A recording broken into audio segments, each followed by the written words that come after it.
আসসালামু আলাইকুম। আমি বসে আছি আর ভাবছি রাতের কথাগুলো। আচ্ছা, রাতের কথাগুলো কাউকে বললে কেউ বিশ্বাস করবে? আচ্ছা, আম্মুকে কি বলবো? ভালো লাগছে, আবার ভয় করছে। এসব ভাবছি, এর মাঝে হঠাৎ আম্মু এলেন। কি ভাবছিস? না মানে কিছু না। তাহলে তোকে এত চিন্তিত দেখাচ্ছে কেন রে? না আম্মু, এমনি। এই নে চা। ধন্যবাদ আম্মু। আম্মু চলে গেলেন। আমি আবারও ভাবতে লাগলাম, কিন্তু ভেবে কিছু পেলাম না, তাই ভাবা বাদ দিলাম।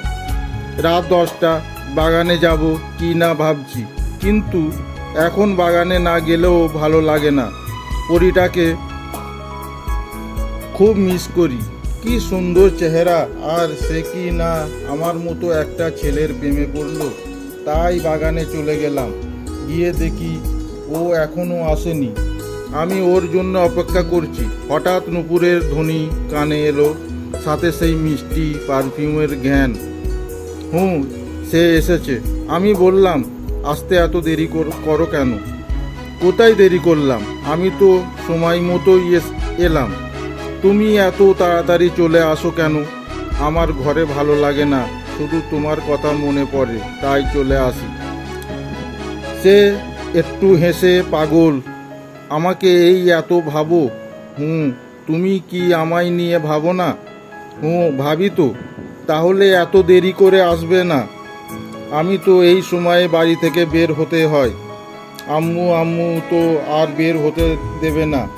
আমার সব পরীরা একসাথে বের হই, তারপর ওরা সব নাচতে চলে যায় আর আমি তোমার কাছে আসি। বুঝলে? বুঝলাম। আচ্ছা, তোমার পৃথিবী নাচতে আসো কেন? তোমাদের পরিস্থানে কি নাচার জায়গা নেই? আছে, তবে আমাদের পৃথিবী আসতে ভালো লাগে, তাই আসি। আচ্ছা, আমি একটা কথা রাখবে? বলো। একটি নয়, সব কথাই রাখবো। তুমি না আমার হবু বর? আমাকে তোমাদের পরিস্থানে নিয়ে যাবে? আমার ছোট থেকেই অনেক ইচ্ছা পরীদের দেশে যাব। ও আচ্ছা, নিয়ে যাব, তবে আরেক দিন। কেন আরেক দিন? কেন? এমনি। না, আমি আজই যাব। সত্যি যেতে চাও? আচ্ছা, তাহলে নিয়ে যাব। মাই দাঁড়িয়ে গেল। তারপর হঠাৎ করে দেখি তার ডানা দেখা যাচ্ছে। এই ডানা দুটি তাকে আর সুন্দরী করে তুলেছে। পরীর সাজে তাকে অপূর্ব লাগছে। তারপর সে বলল, আমাকে জড়িয়ে ধরো। কেন? আরে বোকা, তোমার তো আর ডানা নেই যে আমার মতো উড়ে উড়ে যাবে। তাই তুমি আমাকে জড়িয়ে ধরবে আর আমি উড়ে উড়ে যাব, বুঝলে? আমি গিয়ে তাকে জড়িয়ে ধরলাম। কেমন যেন লজ্জা লাগছে। একদম ওর কাছে। ওর নিঃশ্বাসের শব্দ পর্যন্ত শোনা যাচ্ছে। তবে মুহূর্তটা অনেক ভালো লাগছে। সে আমাকে বলল, আরও শক্তি করে জড়িয়ে ধরো, পরে যাবে। আমি আরও শক্ত করে জড়িয়ে ধরলাম। ও বলল, তাহলে এখন উঠতে পারি? তুমি ভয় পাবে না? ওকে, আচ্ছা। কিন্তু সত্যি বলতে আমার খুব ভয় করছে, যদি পড়ে যাই উপর থেকে। ও আস্তে আস্তে ওপরে উঠতে লাগলো।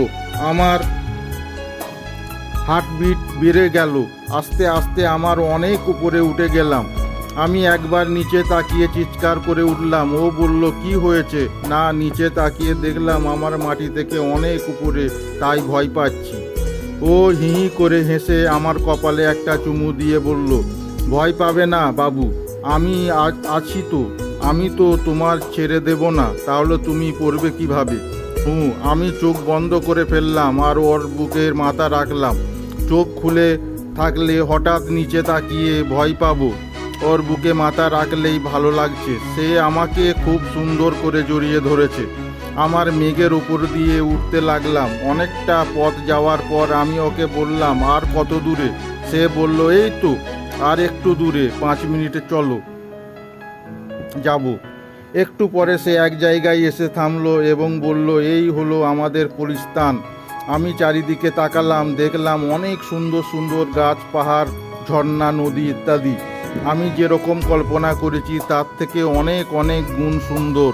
সে আমার হাত ধরে বলল, আসো তোমাকে সব জায়গায় দেখাই। সে আমার হাত ধরে হাঁটতে লাগলো। আমি এখন বুঝতে পারছি না আমি কি দেখব। দুটি সুন্দর জিনিস একসাথে হলে মানুষ কোনোটা দেখে, একদিকে পরিস্থানের সেই সুন্দর জায়গা, অপরদিকে রাজকন্যাটা আমার হাত ধরে হাঁটছে। আমি কি রাজকন্যাকে দেখব নাকি জায়গাগুলো দেখব? পরে ভাবলাম রাজকন্যাকে তো সারা জীবন দেখব, এখন জায়গাটা দেখি। কি সুন্দর জায়গা। এক জায়গা গিয়ে দেখলাম দুধের পুকুর। সে আমাকে বলল, এই পুকুরেই দেখছো, এই দুধের পুকুর আমার রাজ পরিবারের নারীর গোসল করি। আমি বললাম, এই জন্যই তোমরা এত সুন্দরী? ও বলল, আরে যাও, আমরা এত সুন্দরী না। তারপর আমি ওর কাঁধে দু হাত দিয়ে বললাম, দেখি তো আমার পরীটাকে, ও নাকি সুন্দরী না। ওর চোখে চোখ রাখলাম, ওর চোখ বন্ধ করে নিল। আমি খুব কাছ থেকে তাকে দেখলাম, কি সুন্দর মুখ। আমি আরও কাছে চলে গেলাম, তার কপালে একটা চুমু দিলাম। এই প্রথম কোনো মেয়েকে স্পর্শ করলাম, কেমন যেন অনুভব হলো। মাই চোখ খুলে বলল, আচ্ছা এখন ছাড়ো তো, সকালের মধ্যে আবার তোমাকে পৃথিবীতে নিয়ে যেতে হবে। আমি বললাম, আচ্ছা চলো। আমি তার হাতটি শক্ত করে জড়িয়ে ধরলাম। সে আমাকে পরিস্থানের জায়গাগুলো দেখাতে লাগলো। আমি তাকে বললাম, আচ্ছা তোমার আম্মু আব্বুকে আমার কথা বলেছো? না, এখনো বলিনি। তুমি বলছো? না, আগে তুমি তোমার বাবা মাকে বলো। আমিও ভয় ভয়, ওরা কি রাজি হবে? ও হবে। আমার আম্মু জান আব্বু জান আমাকে অনেক ভালোবাসে। তাহলে বলো না তাড়াতাড়ি তোমার আম্মু আব্বুকে, তোমাকে ছাড়া ভালো লাগে না। এই এক মুহূর্ত, ইসরে তোমাকে বিয়ে করব, আজই করে নাও। হি হি করে হাসলো। তোমাকে ছাড়া একটুও ভালো লাগে না আমার। এখন চলো, তোমাকে পৃথিবীতে নিয়ে যাই। আমি তাকে জড়িয়ে ধরলাম। এখনো আর ভয় করছে না। আমি তার দিকে চেয়ে আছি, আর সে উঠতে অপূর্ব লাগছে ওকে। এক সময় আমরা এসে আমাদের বাগানে নামলাম। সে বলল, আমাকে তাড়াতাড়ি যেতে হবে। আমি গেলাম, ওকে যাও, I love you, I love you, too. Bye চলে গেল। ঘড়িতে দেখলাম 3:15 বাজছে। আমি ঘরে গিয়ে শুয়ে পড়লাম। সকালে আম্মুর ডাকে ঘুম থেকে উঠলাম, ফ্রেশ হয়ে নাস্তা করে নিলাম। তারপর আম্মুকে বললাম, আম্মু পরীরা কি বাস্তবে আছে? কেন? না, এমনি জানতে চাইলাম। জানি না বাবা, হয়তো আছে। আচ্ছা, পরীরা কি মানুষের ক্ষতি করে? করে তো। অনেকজনকে তাদের কাছে তুলে নিয়ে যায়, আবার অনেককে মেরে ফেলে। কেন তুলে নিয়ে যায় আর কেনই বা মারে?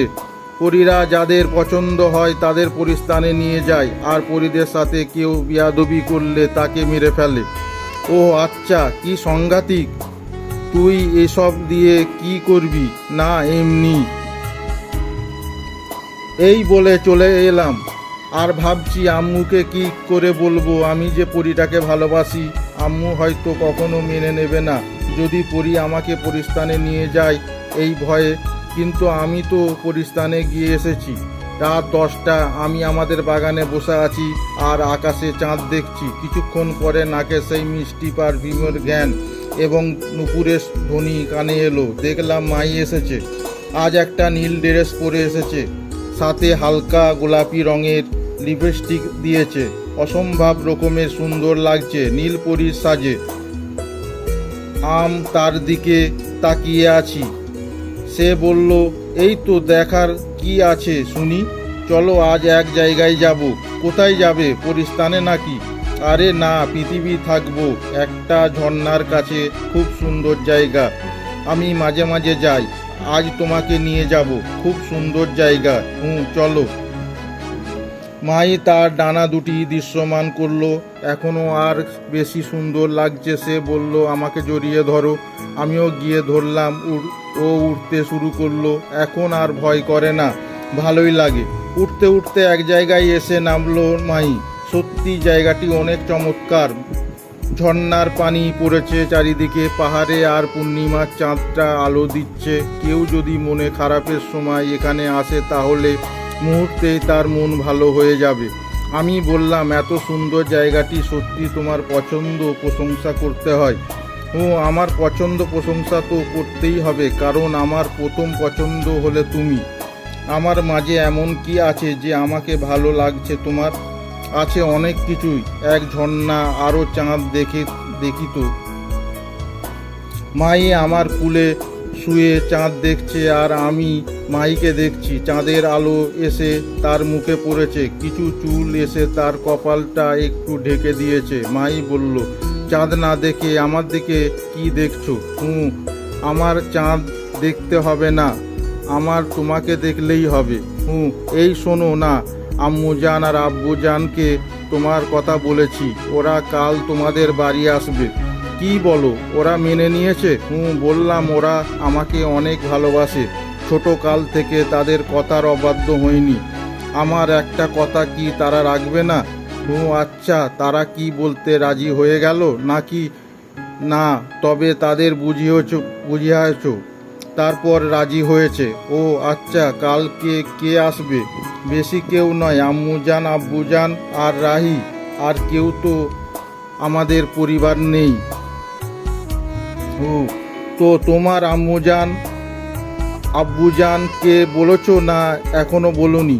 কি কাল আসবে আমার পরিবার, আর তুমি এখনো কিছুই বলনি? না মানে ভয় লাগে? কিসের ভয়? আজ বলবো। আচ্ছা, তোমার আব্বু আম্মুকে কি দিনে আসবে নাকি রাতে? রাতে আসবে, আমরা রাতে চলাফেরা করি বেশি। আচ্ছা, তারা কি খেতে পছন্দ করে? কি রান্না করব তাদের জন্য? কিছু করতে হবে না, যা দেবে তাই খাবে। আচ্ছা, তাহলে তো ভালোই। চলো এখন যাই, অনেক রাত হয়েছে। আচ্ছা চলো, তবে একটা কথা, কি তোমাকে আজ খুব বেশি সুন্দর লাগছে। আসলে নীল রং কেউ পরলে খুব সুন্দর লাগে, আর তুমি তো পরি, তাই একটু বেশি সুন্দর লাগছে। লাগবেই তো, তোমার হবু যে স্ত্রী বলে কথা। তারপর আবার মাহির সাথে উড়ে উড়ে বাগানে চলে এলাম। মাহি বলল, আমি এখন যাই, তুমি আব্বুজানকে আমার কথা বলবে। আচ্ছা, দোয়া করি আম্মু যেন রাজি হয়। আবার তুমি আরও একটু থেকে যাও না?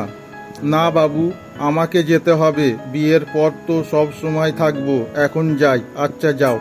মাই চলে গেল, আমিও রুমে এসে শুয়ে পড়লাম আর ভাবতে লাগলাম কি করে আম্মুকে বলি। ভাবতে ভাবতে কখন যে ঘুমিয়ে গেলাম খেয়ালও করিনি।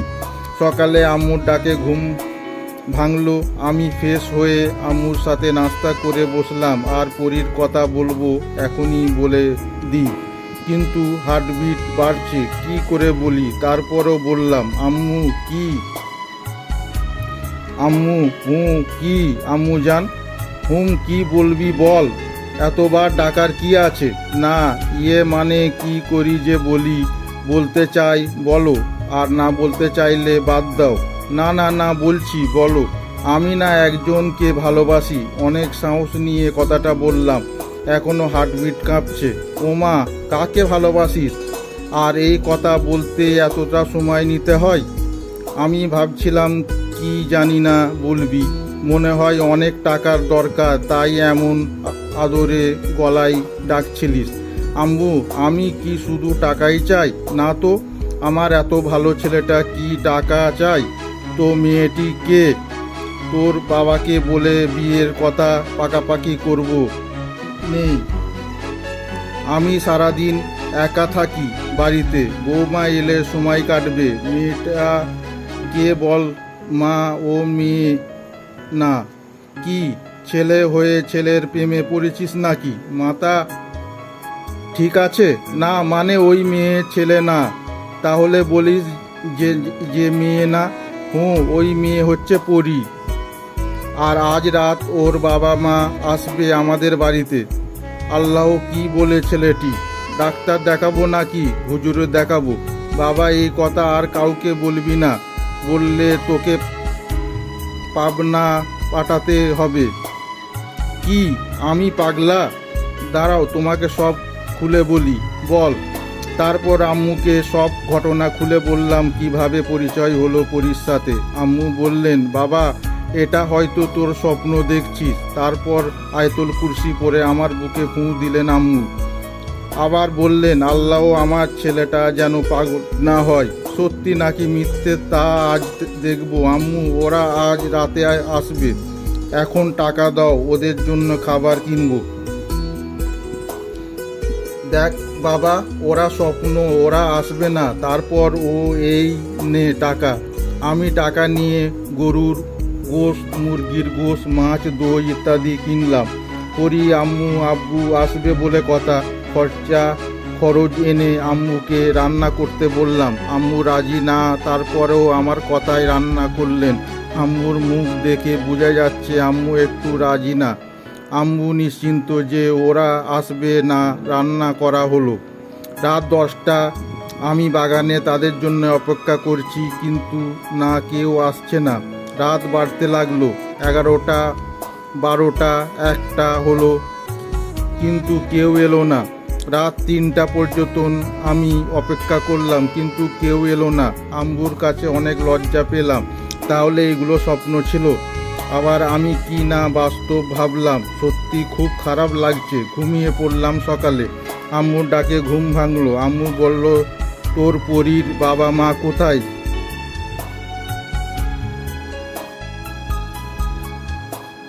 আম্মু বললেন, পরীর মা বাবা তো এলো না। আমি বলেছিলাম এটা স্বপ্ন, কিন্তু তুই বিশ্বাস করলি না। এখন বিশ্বাস হলো? আম্মু, আমার ভুল হয়েছে। এসব নিয়ে আর ভাবছি না। সুন্দরী একটি মেয়ে এনে দেব, পরীর থেকেও সুন্দরী। আমি অস্পষ্ট শব্দে বললাম, আম্মু চলে গেলেন। আমি ভাবছি এটা কি সত্যি স্বপ্ন ছিল? এসব স্বপ্ন কিভাবে হবে? স্বপ্ন হওয়া তো কথা না। আবার স্বপ্ন হতেও পারে। বাস্তবে কি পরীর সাথে কখনো মানুষের সম্পর্ক হয়? তাই এটি স্বপ্নই। তবে স্বপ্ন হলে আমি পরীকে অনেক মিস করছি। ওকে ছাড়া কিছুই ভাবতে পারছি না। কিন্তু একটি স্বপ্ন নিয়ে ভাবতে তাকলে আমার হবে না। আমাকে বাস্তবতা মেনে নিতে হবে। তাই এই ভাবনার বাদ দিলাম। রাত 10টায় প্রতিদিন এই সময় বাগানে যাই, কিন্তু আজ যাব না। কেমন যেন খারাপ লাগছে। বাগানে যাওয়াটি অভ্যাস পরিণত হয়েছে, কিন্তু আজ আর গিয়ে কি হবে? আজ তো কেউ আসবে না বাগানে। ঘুমানোর চেষ্টা করছি। হঠাৎ করে মোবাইলে একটা কল এলো। নম্বর দেখলাম 104640। একটু অবাক হলাম, হয়তো স্বপ্ন দেখছি। তারপর কলটা ধরলাম। ওপাশ থেকে বলল, হ্যালো আকিব। কে? আমি কে? আমি ইশরাত জাহান মাহি। তো আমি কি করব? একটু বাগানে আসো প্লিজ। সরি, আমি পারবো না। শুধু স্বপ্ন এসে কথা বলতে। বাস্তবে যাও কোনো অস্তিত্ব নেই। আছে, বাস্তবে অস্তিত্ব আছে। তুমি একটু বাইরে আসো। ওকে, আসছি। টুটু করে ফোনটা কেটে দিল। আমি বাগানে গিয়ে দেখলাম মাই দাঁড়িয়ে আছে প্রতিদিনের মতো। আজ তাকে খুব সুন্দর লাগছে, কিন্তু এটা স্বপ্ন দেখছি আমি। বাস্তব হলে কাল আম্মুর সাথে তার দেখা করতে আসতো, কিন্তু আসেনি। মাই বলল, কি ভাবছো? না, কিছু না। ভাবছো কালকে কেন এলাম না, তাই তো? না, এটা তো স্বপ্ন, আর স্বপ্ন তো বাস্তবে আসতে পারে না। তাই আসলে এটা না। কি হয়েছিল কাল তোমার খুলে বলি। কি আর বলবে? জানো তো, আমার বাবা হলেন পরিস্তানের রাজা। কাল একটা দুষ্টু জিনের বিচার করার প্রয়োজন হয়েছিল। জিনটা একটা পরীর সাথে খারাপ ব্যবহার করেছে। তাই সবাই মিলে আম্মুজানের কাছে বিচার দিচ্ছে। তাই বিচারে করতে গিয়ে আসতে পারেনি। সরি তার জন্য। আম্মুর কাছে কত লজ্জা পেয়েছি তোমার কথা বলে। সরি, আমার তো কিছু করার ছিল না। তবে আজ আম্মুজান, আব্বুজান আর রাহি আসবে। এই তো তারা চলে এলো। দেখলাম একটা জিন আর একটা পরী এসে সাথে রাহি। হয়তো এটা স্বপ্ন। যতক্ষণ পর্যন্ত আম্মু না দেখছে ততক্ষণ পর্যন্ত বিশ্বাস করা যায় না। মাই পরিচয় করিয়ে দিল, আর আব্বু আম্মুর সাথে আমি তাদের সালাম করলাম। মাই বাবা দেখতে খুব স্বাস্থ্যবান, আর ওর মা দেখতে খুব সুন্দর, একদম মাহির মতো। মাই চলে গেল। আমি তাদের নিয়ে আম্মুর কাছে গেলাম। আম্মু তাদের দেখে অবাক হলেন, কারণ আম্মু প্রথম এমন জিন ও পরীদের দেখেছেন। ওর মা তো ডানাও অদৃশ্য করেনি।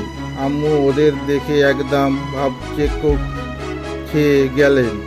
ওরা আম্মুকে সালাম করলো। আম্মু জবাব দিলেন, তারা পরিস্থান থেকে অনেক জিনিস নিয়ে এসেছে খাওয়ার।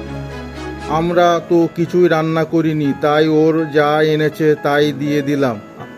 ওরা আম্মুর সাথে বিয়ে নিয়ে কথা বলছে। রাই আমাকে ইশারায় বলল বাগানে যাওয়ার জন্য। আমি বাগানে গেলাম। রাই বলল, তোমার কোনো ভাই নেই? না। কেন? না, তোমার ভাইয়া তাহলে প্রেম করতাম। কেন ভাইয়ের সাথে প্রেম করবে কেন? আমি কি মরে গেছি নাকি? হি, তুমি তো আপুর বিয়ে করছো, আমাকে না। কিন্তু আমি তো তোমাকে ভালোবাসি জানু। ও মাই, তো এমনি বিয়ে করেছি। তবে তোমার ভাই একটা, তাহলে সত্যি প্রেম করতাম। পরে দুই বোন একসাথে থাকতাম। হি শালি। রাইর সাথে অনেকক্ষণ কথা বলে ঘরে চলে গেলাম। ঘরে গিয়ে যা শুনলাম তা শোনার জন্য আমি একদম প্রস্তুত ছিলাম না। কাল নাকি মায়ের সাথে আমার বিয়ে। তারপর মায়ের আব্বু চলে গেল। আমি বললাম, কি আম্মু, এখন বিশ্বাস হলো তো? তুই তো অনেক ভাগ্যবান, পরীকে বউ হিসাবে পেয়েছিস। আম্মু, পরীকে আমি বিয়ে করছি। ভাবা যায় এগুলো? দেব একটা থাপ্পড়। চুপ কর। আমি চুপ। আজ পরীর সাথে আমার বিয়ে। ভাবতে কেমন যেন আনন্দ লাগছে। তবে বিয়েটা খুব সাধারণভাবেই হচ্ছে, কোনো আয়োজন নেই। সাদামাটাভাবেই রাতে পরীর মায়ের মা বাবা মাইকে নিয়ে আসবে আর কাজী এনে বিয়ে হয়ে যাবে। কাউকে আমন্ত্রণ করা হয়নি বিয়েতে। রাত 10টায় মায়ের পরিবার সবাই আমাদের বাড়িতে বসে আছেন। কাজীকে আনা হচ্ছে কনের সাজে। মাইকে অসম্ভব রকমের সুন্দর লাগছে। আমি তো চোখ ফেরাতে পারছি না। কাজী সাহেব মাইকে কবুল করার জন্য বললেন, কিন্তু সে শুধু কান্না করছে। আমি বুঝতে পারছি না এখানে এত কান্না করার কি আছে। যে যা চাইছে তা তো পেয়েছে। অনেকক্ষণ পরে সে কবুল বলল। এরপর আমাকেও কবুল বলার জন্য বলা হলো।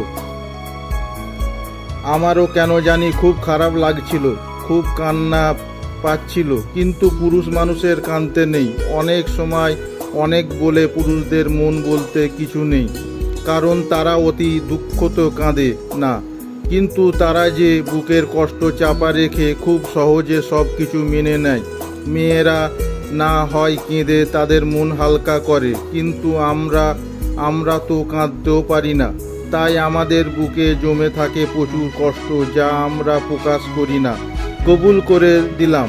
বিয়ে হয়ে গেল। মায়ের বাবা আমাকে বললেন, আমার মেয়েটি দেখে রাখো, অনেক আদরের মেয়ে আমার, তোমাকে অনেক ভালোবাসে। আমি অস্পষ্টভাবে জবাব দিলাম, মায়ের আম্মুকে বললাম, আমার মেয়েটিকে দেখে রাখবে। আম্মু বলবে, তা আবার বলতে হয় নাকি? আমার নিজের কোনো মেয়ে নেই, আমি আমার মেয়ের মতোই ভালোবাসবো। রাই আমাকে বলল, আমার আপুকে যদি কষ্ট দাও তাহলে তোমাকে আস্ত রাখবো না। অনেক অনেক ভালোবাসি আমার আপুকে। আমি কি কম ভালোবাসি জানি না, তবে আমার থেকে বেশি না। আচ্ছা, তুমি তো শুধু তোমার আপুকে ভালোবাসো, আমাকে বাসো না? বাসি তো, তুমি তো আমার বড় জামাই, তোমাকে ভালো না বাসলে হয়? আমি আমার ছোট বউ রাহিকে আমি অনেক ভালোবাসি। হয়েছে, এখন আমাদের যেতে হবে। তারা সবাই চলে যাচ্ছে। মায়ের চোখে পানি ছলছল করছে, যেন আকাশে খুব মেঘ করেছে, হঠাৎ বৃষ্টি নামবে। তবে আকাশ থেকে নয়, মায়ের চোখ থেকে যাওয়া আগে আরেকবার মেয়েকে আদর করে নিলেন তার মা বাবা। আর রাহি বলল, তবে খুব মিস করব আপু। সাথে সাথে কান্নায় ভেঙে পড়ল মাই। আমি গিয়ে মায়ের পাশে দাঁড়ালাম, তার মা বাবা বোন চলে যাচ্ছে। আমি মায়ের হাত শক্ত করে জড়িয়ে ধরলাম। মাই আমাকে বুকে মাথা রাখলো। আমি বাগানে দাঁড়িয়ে চাঁদ দেখছি। মাই আমার ঘরের খাটে বসে হয়তো আমার জন্য অপেক্ষা করছে। তাই আমি আর বাগানে না দাঁড়িয়ে চলে গেলাম ঘরে। গিয়ে দেখি মাই কান্না করছে। আমি বললাম, কান্না করছো কেন মাই? সে বলল, আগে প্রতি রাতে আমরা সব বান্ধবীরা মিলে বিভিন্ন জায়গায় ঘুরতাম, অনেক আনন্দ করতাম। আম্মু জান আব্বু জান আমায় অনেক আদরে করতেন, কিন্তু এখন আর তাদের দেখতে পারবো না আমি। কেঁদো না প্লিজ, আমার আম্মু তো তোমার অনেক আদর করবেন। আর এখন আমরা দুজন বিভিন্ন জায়গায় ঘুরতে যাব। আজ যাব সেই জায়গায় যেখানে সেদিন গিয়েছিলাম, সেই ঝর্ণার কাছে। মাই কিছুটা কান্না বন্ধ করলো। আমি বললাম, চলো যাই। মাই বলল, আচ্ছা চলো। আমি আর মাই একসাথে উড়ে যাচ্ছি। কারো মুখে কোনো কথা নেই। মায়ের দিকে তাকিয়ে বুঝলাম ওর খুব বেশি মন খারাপ। আমি মনে মনে শপথ নিলাম, কখনো মাইকে কষ্ট পেতে দেব না। তাকে এত বেশি ভালোবাসবো যে সে যেন কষ্টের কথা ভুলে যায়। অবশেষে আমরা এসে সেই ঝর্ণার কাছে পৌঁছালাম। সেদিনের মতো মাই আমার কোলে শুয়ে আছে আর আমি মায়ের মায়াবী মুখটি দেখছি। মাইকে বললাম, মাই। অস্পষ্ট শব্দে জবাব দিল, মন খারাপ করো না। সবাইকে তো একদিন মা বাবাকে ছেড়ে চলে আসতে হয়। আর তুমি চাইলে আমরা প্রতি সপ্তাহে পরিস্থানে যাব। সত্যি আনন্দের সাথে জবাব দিল, পাগলি। তোমার অনেক অনেক ভালোবাসি পাগল। আমি তো আমার পরি পাগলিটা, তাকে অনেক অনেক ভালোবাসি। I love you my, I love to my পরি। মাই আবার কুলে শুয়ে চাঁদ দেখছে আর আমি মাইকে দেখছি। চাঁদের আলো এসে পড়েছে পরিটার মুখে। রাত কয়টা হয়েছে জানি না, তবে আজ আর পরিস্থানে ফিরে যাওয়ার তাড়াহুড়ো নেই। তাই আপন মনে আমি আমার পরিটাকে দেখছি। হঠাৎ আজানের ধ্বনি কানে এলো। বাড়ি যাওয়ার সময় হয়েছে, কিন্তু মাইকে ডাকতে যাব তখনই দেখি সেই ঘুমিয়ে গেছে। তার ঘুমানোর চেহারার দিকে তাকিয়ে আমি আরও একবার তার প্রেমে পড়লাম।